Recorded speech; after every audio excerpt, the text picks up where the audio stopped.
I think the biggest challenge in drawing vehicles comes from the fact that when we think of them, we tend to have these thoughts, these pictures of views either straight on the front, straight on the back, or straight on the side, which gives us a very flat view of how the vehicle looks, particularly from the side where they're often usually in a fairly vertical plane to us.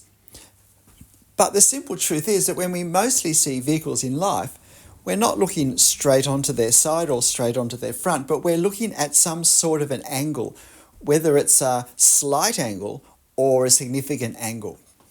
And if the cars are parked, they may not even be horizontal, they may be leaning in a certain direction. And this means that what we see is not what our memories are, because our memories tend to be this easier to understand and retain straight on views of the sides or front. And therefore, if we don't observe our reference incredibly carefully and find the right points to look at and to work out what we're drawing and get the proportions correct, and if we start to therefore go back to our imagination to get our reference of how to draw this vehicle, we're likely to be going back to a significantly different viewpoint. And therefore, we're going to distort the actual viewpoint that we're viewing in our reference, or that we're needing for the angle that we're drawing from our imagination. Now, I'm deliberately drawing this vehicle using my reference rather heavily with my pen, simply to show you where I'm aligning certain points. So I've done that already so far. You'll notice I did the windscreen first, which is in my principle of find the area where we can draw it most accurately, most easily in proportion. Now, this isn't quite as simple as a box, as the space between two columns or a door or some other such architectural angle, but the windscreen is the larger shape and there are angles and curves in it, but it's relatively simpler. Plus, for the size, it gives me more places I can easily align with other parts of the car. And you can see what I'm doing. I'm looking at really the vertical distance between the bottom of the window and the top of the grille indents. You'll often see me too running the pen over the line I'm about to draw, and I'm doing that to get a sense of the angle, to get some muscle memory in my angle. Now, I wouldn't do this much in my normal drawing, although I would do it for any angle that I felt was a bit, exactly what is that angle? But I did it more often than normal in this demo, simply to remind you it can be a very helpful thing to do. And again, you can see now that left side front light, I used the corner of it and I worked out where that aligned along that front windscreen that I'd already drawn. Now, it can be tricky going down element by element the way I am now at the front. It's a fairly high off the ground front, this ute, as we call them in Australia. I think they might be called pickups in America, but we call them utes, which is short for utility vehicle, because they're very useful for putting all sorts of things in. It's always great to know someone who has a ute. It's not so good to have one, I don't think. And now I'm aligning where the wheel hub is. And you can see I'm aligning each of the corners. Now, wheel hubs are really tricky because it's really difficult to intuitively get them correct at an angle such as this. It's really, I think, if we're confident of the accuracy of the rest of our vehicle, it's to work out where the top aligns in the reference and then work out where that is with what we've already drawn, and where the bottom is, where the corners are, and still try to get the angles. I have actually curved that wheel hub back in too much towards the base. It actually flares out more and then just tucks in very abruptly at the bottom. And so if you like, that's where I, instead of looking twice to see what was really there, I resorted to my memory of what wheel hubs sort of look like. and therefore I didn't get it quite right because this particular one doesn't look like this. However, the upside for me in this case is that I don't think it distorts the appearance of this side of the car and makes it look unrealistic. Because that's the thing that stops so many drawings of vehicles looking realistic, is because the perspective we end up putting comes from about 5 or 6 or 7 or 8 different viewpoints. In other words, we don't have a consistency with the one viewing angle because we haven't observed our reference closely enough, and we've drawn different parts in ways that it could look from a certain angle, but not this particular angle. And while the brain may not be able to work out exactly what's wrong, it can still tell it doesn't look quite right. And that, I think, is one of the biggest things.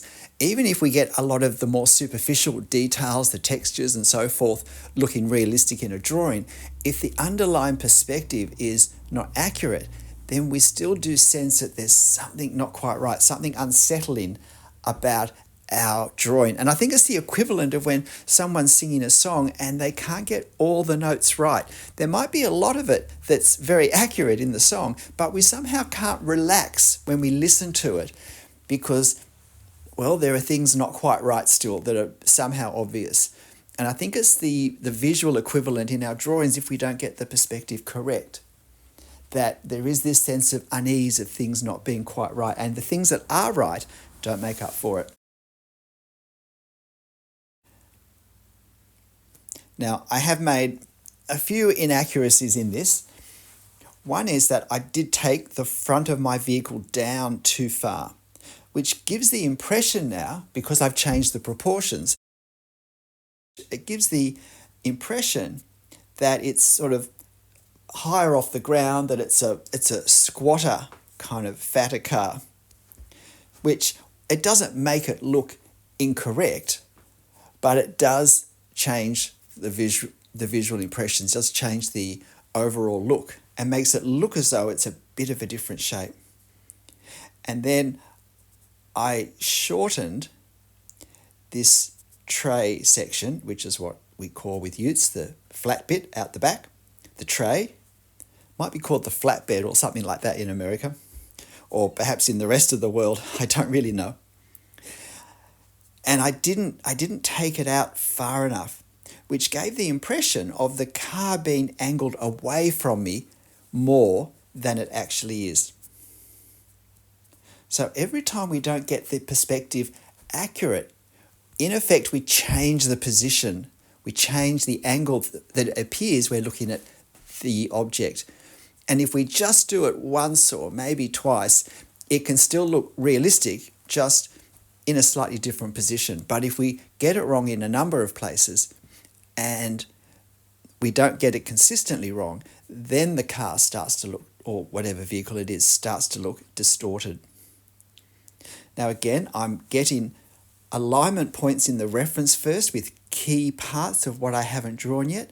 So the back corner of the tray, I align that across the front door and see roughly how far it is down from the window. And if I'm confident that the window is accurate, then I can start to line things up in this way.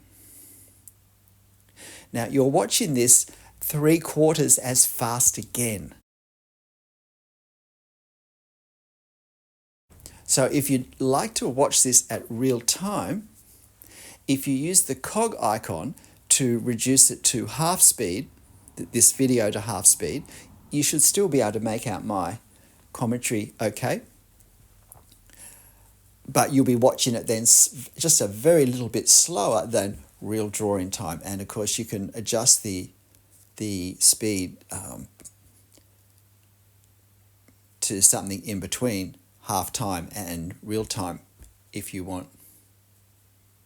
So if you'd like to have a go and maybe just see what I'm aligning with what more quickly, more easily, without it being rushed past so much, then you might like to watch this again just a bit slower and get a sense of every point where I stop and get alignment, because I did try to put a line on my reference just to make it clear how my thought processes were going, how I was using what I've already drawn to work out where I needed to draw the new parts. But that I did that first on the reference then, and then I did it on my drawing. And sometimes doing this actually shows us that our drawing isn't as accurate as we would have liked. And sometimes we can actually start to make a few adjustments. We can change a few angles if they're not a huge angle change. And you'll sometimes, just like now, see me go over some lines and adjust the angle slightly. Sometimes we draw the angle correctly for the part of the reference photo that we're drawing, but we realize it doesn't line up with an angle we've already drawn, and we can't change that one for some reason. So we therefore adjust the angle that we've just drawn to make it a bit less accurate in terms of our reference, but more consistent with what we've already drawn. And that's going to make our vehicle overall in our drawing look more accurate. So these are the ways of thinking I fall into as I'm drawing. Because in the end, of course, it's the overall drawing that's going to count, not any one little part. And generally, people aren't comparing my drawing to the reference photo because they never see it. So if my drawing looks accurate, then that's helpful. Now, one thing I want to point out here is that the wheels, the front wheels, are not straight ahead. They're turned slightly towards us. And we can see that particularly in the wheel that's sort of roughly in the center. But that means that this back wheel doesn't look the same as the front wheel. It's not just that it's smaller, but the perspective is different because this back wheel isn't angled towards us. It's just straight ahead, as back wheels are. And therefore, we see more of the ellipse. We see more of the surface of the ellipse than we do for the wheel that's turned towards us, which we see more front on. And it took me a second to realize this because when I went to do the back wheel, I looked at the front wheel and went to get my ellipse from the front wheel. And then I looked quickly at the reference and thought, hang on, it's a wider ellipse in the back one. And that's because the angle is different. And the way something looks always depends on the angle with which we're looking at it from. Now, I'm not going to get overly involved with hatching on this. I'm not going to be hatching all of the shade that's on the vehicle surface, but I certainly want to hatch dark values and the, if you like, underneath vehicle areas, the non-surface vehicle areas. And I find it's always helpful to add value, add some hatching for the shadows under the car, because otherwise it looks strangely like it's just floating in space. Whereas as soon as you put shadow under the wheels and under the body, it gives the impression that this is a solid three-dimensional form that's on the ground, even if, as in this case, you actually don't draw any of the ground. And so I think now we've drawn enough that you can see that, well, my drawing certainly looks like a realistic vehicle, but when we compare it to the actual vehicle, it doesn't look quite wide enough, when really the problem isn't so much the width, but the height. It's just a bit high at the front. And now I'm doing some marks to represent the shadows and the reflections on the windscreen. I could have just left it blank and that would have been easy to do. But I know that this is always a challenging area for people, so I thought, well, why not give it a go myself?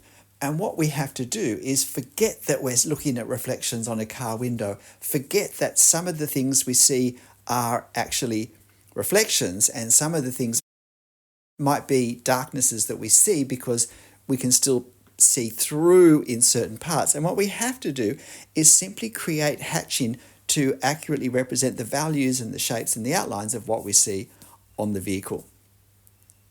And disconnect from the sense of what is it? Because if we think of what it is, somehow we're going to try and draw something that's not the effect that we're seeing. G'day, I'm Stephen Travers. I hope you found this helpful. This can be a tricky subject, but I hope my process is one that you can think about using yourself to some advantage. But whatever you draw, whatever process you use for drawing it, and however it turns out, make sure you have fun. I'll see you next time. Bye.